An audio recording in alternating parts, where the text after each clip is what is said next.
السلام علیکم ورحمۃ اللہ وبرکاتہ۔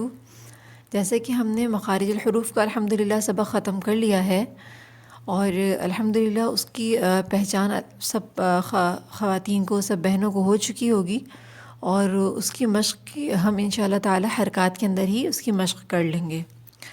تو اب ہم حرکات کو شروع کرتے ہیں۔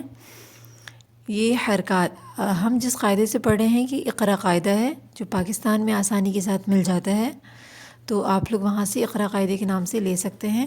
اس کی جو ہے اوپر سے اس طریقے کا اس کا سرفیس ہے، ٹھیک ہے۔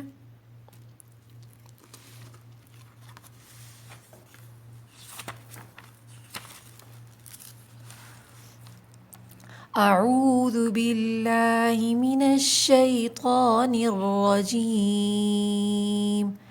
بسم اللہ الرحمن الرحیم۔ مخارج الحروف کے بعد دوسری تختی آتی ہے، تختی نمبر 2 کے نام سے، جس میں حروف جو ہے ملا کر پڑھے جاتے ہیں، اور تختی نمبر 2 کو مرکبات کہا جاتا ہے۔ مرکبات کے معنی ہیں ملے جلے حروف، ٹھیک ہے۔ جیسے الف لام الف، لام الف، با الف، یہ حروف صرف ملا کے لکھے ہوئے ہیں، اور تختی نمبر 1 میں جو حروف ہم نے پڑھے ہیں حروف تہجی کے، وہی ہیں حروف ہیں، مگر ان کو یہاں ملا کے پڑھا جاتا ہے۔ تو الحمدللہ اس کی پہچان سب کو ہوگی، اور اس کو ہم ابھی نہیں پڑھیں گے، اور ہم اب آگے جاتے ہیں حرکات پر۔ تختی نمبر 3 ہے حرکات۔ حرکات کسے کہتے ہیں؟ حرکات حرکت کی جمع ہے۔ حرکت کہتے ہیں زبر، زیر، پیش میں سے کسی بھی ایک سائن کو حرکت کہا جاتا ہے، ٹھیک ہے۔ زبر، زیر، پیش کو حرکات کہا جاتا ہے۔ حرکات کو پڑھتے ہوئے 3 باتوں کا خیال رکھیں گے جب بھی ہم حرکات پڑھیں گے، اور اس کو سب سے زیادہ ہمیں دھیان سے پڑھنا ہے، اس لیے کہ ناظرہ قرآن مجید پڑھتے ہوئے جو سب سے زیادہ غلطیاں آتی ہیں وہ حرکات کی ہی آتی ہیں۔ تو حرکات کو ہمیں کس طریقے سے پڑھنا ہے؟ زبر، زیر، پیش کو، حرکات کو ہمیں 3 باتوں سے بچاتے ہوئے پڑھنا ہے۔ نمبر 1، اس کو کھینچنا نہیں ہے بالکل، حرکات کو بغیر کھینچے پڑھیں گے، ٹھیک ہے۔ نمبر 2، اس میں جھٹکا نہیں دینا، بالکل بھی جھٹکا نہیں دیں گے، نرمی کے ساتھ پڑھیں گے۔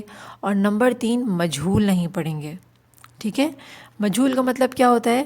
جیسے باز بی کو بے، ٹھیک ہے، بسم اللہ ایسے نہیں، باز بی ہوتا ہے تو بی کی آواز آئے، اس طریقے سے ہم اس کی مشق کرتے ہیں۔ جیسے دیکھیے بسم اللہ الرحمن الرحیم، با زبر با، ٹھیک ہے، با زبر با ایسے نہیں، با زبر با ایسے بھی نہیں، ٹھیک ہے۔ ہم کیسے پڑھیں گے اس کو؟ با زبر با، نرمی کے ساتھ، بس اس کو پڑھنے میں جتنا ٹائم لگے گا سمجھیں کہ 1 کاؤنٹ اس کو صرف پڑھنے کا وقت لگ رہا ہے، لیکن اس کو ہمیں کھینچنا نہیں ہے۔ سب سے زیادہ اس کی مشق کرنی ہے کہ یہ کھینچے نہیں بالکل بھی۔ با زبر با، تا زبر تا، ثا زبر ثا، نرمی کے ساتھ سادہ ہوگا۔ جیم زبر جا، حا زبر حا، خو زبر خو، دال زبر دا، ذال زبر ذا، ذال کو نرمی کے ساتھ پڑھیں گے، ٹھیک ہے۔ را زبر را، زا زبر زا، سین زبر سا، شین زبر شا، صاد زبر صا، ضاد زبر ضا، طا زبر طا، ظا زبر ظا، عین زبر ع، غین زبر غا، فا زبر فا، قاف زبر قا، کاف زبر کا، لام زبر لا، میم زبر ما، نون زبر نا، واو زبر وا، ہا زبر ہا، حمزہ زبر آ، حمزہ زبر آ۔ ایک بات یاد رکھیے کہ جب بھی الف کے اوپر کوئی حرکت آ جائے تو اس کو حمزہ کہتے ہیں، ٹھیک ہے۔ اس کو الف نہیں کہیں گے، الف کے اوپر حرکت آ گئی، زبر آ گیا، تو اب ہم اس کو حمزہ کہیں گے، ٹھیک ہے۔ یا زبر یا، اب یہ حروف ہم اوپر پڑھ چکے ہیں، لیکن یہاں دوبارہ اس لیے لکھے ہیں کہ یہ متشابہات والے حروف ہیں، ایک جیسے کہ تا اور طا آپس میں ملتے جلتے ہیں، تو ہمیں پڑھتے ہوئے خیال رکھنا ہے کہ تا اور طا میں فرق محسوس ہو۔ تا زبر تا، طا زبر طا، ثا زبر ثا، سین زبر سا، یہ نرمی سے پڑھیں گے اور یہ سختی سے۔ صاد زبر صا، سین اور صاد میں فرق کیا ہے؟ سین کو باریک پڑھیں گے اور صاد کو موٹا پڑھیں گے۔ حا زبر حا، ہا زبر ہا، ذال زبر ذا،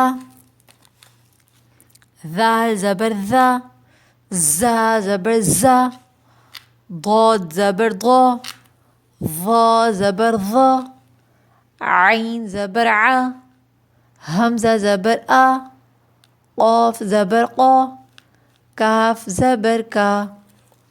الحمدللہ آج کا سبق تمام ہوا، لیکن آپ کو اس کی مشق بہت زیادہ کرنی ہے اور اچھی طریقے سے مشق کر کے پھر آپ یہ سبق سنائیں گے۔ اللہ تعالی ہم کو صحیح طرح پڑھنے، سمجھنے اور عمل کرنے کی توفیق عطا فرمائے، اور ہم سب کو صحیح مخارج کے ساتھ اور صحیح تلفظ کے ساتھ قرآن مجید پڑھنے کی مہارت عطا فرمائے۔ السلام علیکم ورحمۃ اللہ وبرکاتہ۔